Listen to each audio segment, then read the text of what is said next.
नमस्कार, आप देख रहे हैं न्यूज प्लस 21। मैं हूं आपके साथ ललिता चक्रधारी। ताजमहल एक बार फिर सुर्खियों में है और इस बार ताजमहल की चर्चा हिंदू देवी देवताओं की मूर्तियों की वजह से। दरअसल इस बार 22 कमरे और हिंदू देवी देवताओं की मूर्तियों को लेकर ताजमहल की चर्चा हो रही है। वैसे तो पहले भी तेजो महालय जैसी थ्योरी के चलते भी ताजमहल की काफी चर्चा हुई थी।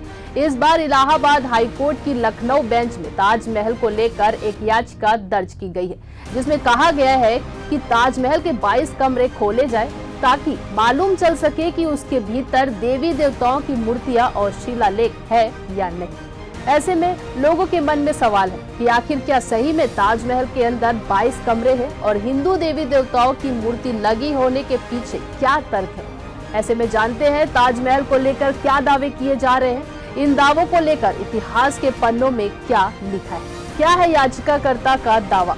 याचिकाकर्ता ने मांग की है कि भारतीय पुरातत्व सर्वेक्षण को इजाजत दी जाए कि वो ताजमहल के अंदर 22 कमरे खोले, जिससे ये मालूम चल सके कि वहाँ हिंदू मूर्तियां और शिलालेख छिपे हैं या नहीं। इस याचिका में 1600 ईस्वी में आए तमाम यात्रियों ने अपनी यात्रा वर्णन में मानसिंह के महल का जिक्र किया है। ताजमहल 1653 में बना था। 1651 का औरंगजेब का एक पत्र सामने आया, जिसमें वह लिखता है कि अम्मी का मकबरा मरम्मत कराने की जरूरत है। ऐसे तमाम तथ्यों के आधार पर अब पता लगाए जाने की जरूरत है कि ताजमहल के बंद इन 22 कमरों में क्या है। क्या ताजमहल में है 22 कमरे? ताजमहल में कमरों को लेकर कई कहानियां हैं। रिपोर्ट्स के अनुसार ताजमहल में मुख्य मकबरे और चमेली फर्श के नीचे 22 कमरे बने, जिन्हें बंद कर दिया गया है। उनका कहना है कि यह कमरे मुगल काल से बंद है। बताया जाता है कि इन कमरों को आखिरी बार 1934 में खोला भी गया था, तब यहाँ केवल निरीक्षण ही किया गया था। उसके बाद से ये बंद है। इसके अलावा ताजमहल की आधिकारिक वेबसाइट पर भी कुछ कमरों की जानकारी दी गई है, जिनमें आम आदमियों की एंट्री बैन है। ये कमरे सेंट्रल टॉम चैम्बर के चारों ओर बने हैं। उनमें कांच लगे हैं, जिन्हें शीश महल भी कहा जाता है। 1934 में खुले थे ताजमहल के कमरे। ताजमहल के जिन 22 कमरों को लेकर याचिका दाखिल की गई है, वह दशकों से बंद है। इस मामले में इतिहासविदों का कहना है कि ताजमहल में मुख्य मकबरे और चमेली फर्श के नीचे 22 कमरे बने हैं, जिन्हें बंद कर दिया गया है। उनका कहना है कि यह कमरे मुगल काल से बंद है। आखिरी बार इन कमरों को 1934 में खोला गया था, तब यहाँ केवल निरीक्षण किया गया था।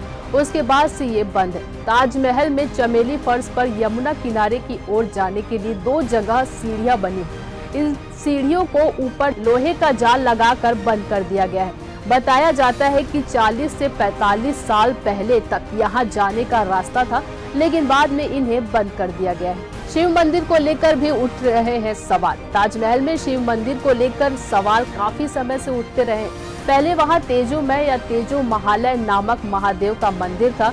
कई इतिहासकार ऐसा दावा करते हैं कि शाहजहां ने मंदिर तोड़कर उसकी जगह ताजमहल बनवाया था। इसी मामले को लेकर याचिका दाखिल की गई है। इसमें कहा गया है कि भारतीय पुरातत्व सर्वेक्षण यानी कि ASI को ताजमहल के 22 कमरे खोलने की इजाजत दी जाए, जिससे यह साफ हो जाए कि वहाँ हिंदू मूर्तियां और शिलालेख छिपे हैं या नहीं। वैसे कई सरकारी डॉक्यूमेंट में भी इन कमरों का जिक्र है। एक रिपोर्ट के अनुसार एक RTR में भी केंद्रीय संस्कृति मंत्रालय ने इन कमरों को सिक्योरिटी कारणों से बंद किया गया है और इन कमरों को लेकर ज्यादा जानकारी शेयर नहीं की गई है। ऐसे में क्या कहा जा सकता है कि ताजमहल में कमरे हैं, अब इसमें हिंदू मूर्तियां होने की बात कही जा रही है और देख रहे हैं कि इसका कब पर्दाफाश होता है। ऐसी ही जानकारी से लगातार अपडेट रहने के लिए देखते रहिए न्यूज़ प्लस 21, आपके हक की बात।